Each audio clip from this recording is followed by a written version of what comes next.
Welcome to Michelle's Storytime. I am Michelle and I am excited to read Ways to Make Sunshine by Renee Watson. And I will only read Chapter 18 Questions. Portland has had one whole week without rain, which means the sky stays blue long into the evening. June's sun has brought out hundreds of people to the market. After Mom unloads the car at her booth, we drive around and around trying to find a parking space. We end up parking far, and on our way to the market, we pass a man on the corner who is begging for change. Or food, he says. I could use something to eat. Mom goes into her purse and pulls out $2. It's all I can give, she says. But there's a shelter not too far from here, and around the corner, there's a place where they give out free meals, no questions asked. The man says, and every day they give us lukewarm soup and rock hard bread. No, thank you. The man walks away, then calls back. But thank you for this. He waves the dollar bills in his hands.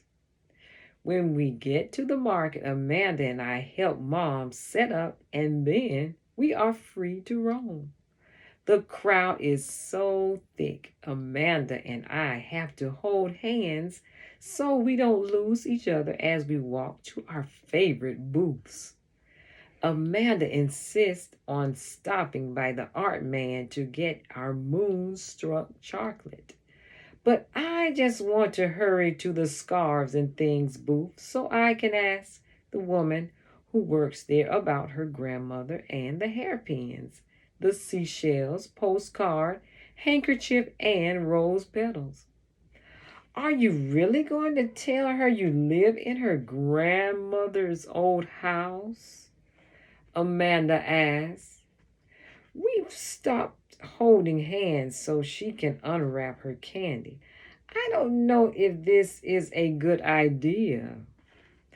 I'm not going to tell her anything. I'm just going to ask her questions, I say.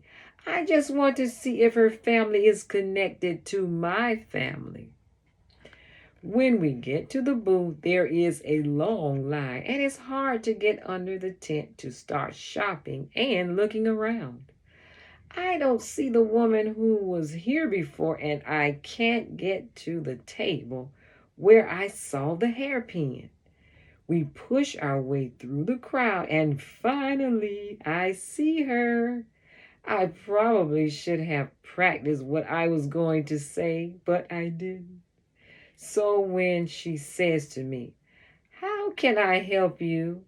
I blurt out, Did your grandmother live on 23rd and Alberta Street?" Amanda looks shocked that this is the very first question I asked.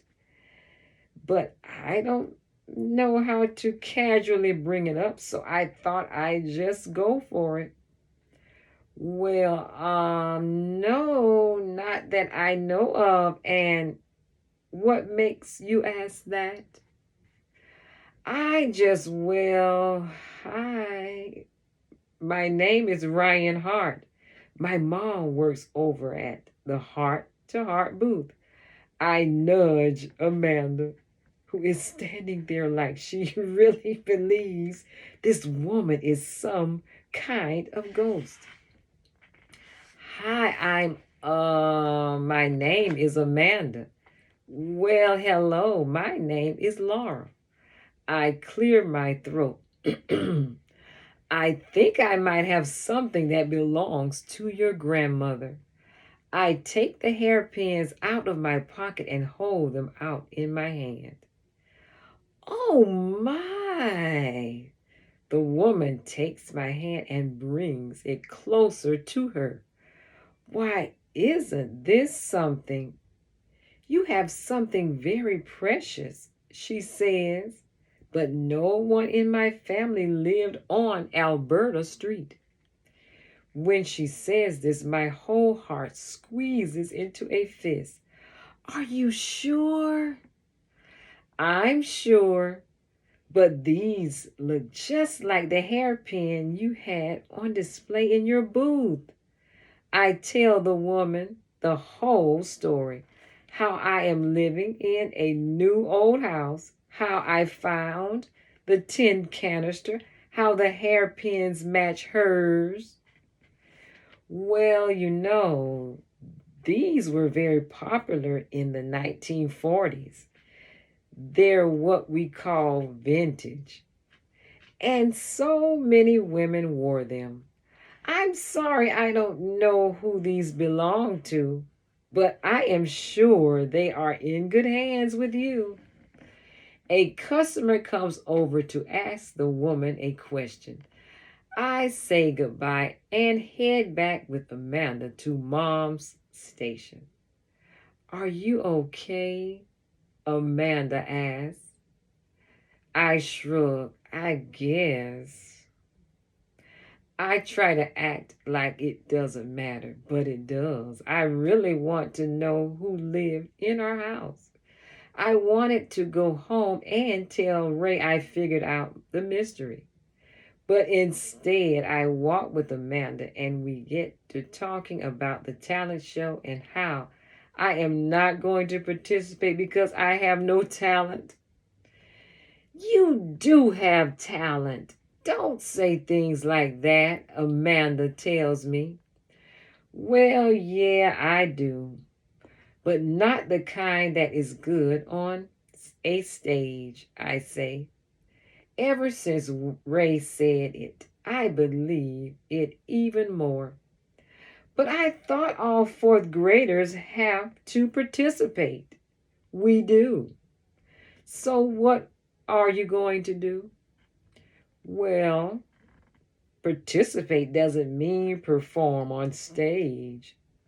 Kiki is the MC, and so that got me thinking about how there must be a lot of other roles Miss Barnes needs.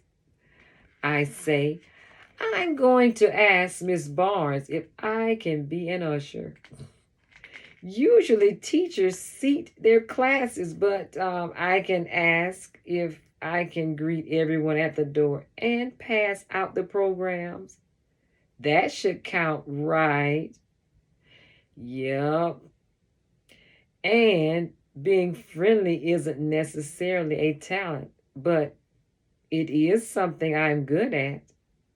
True. There are definitely people who are mean and never smile. That should never, ever be greeters. And just like that, I know what I can do for the talent show.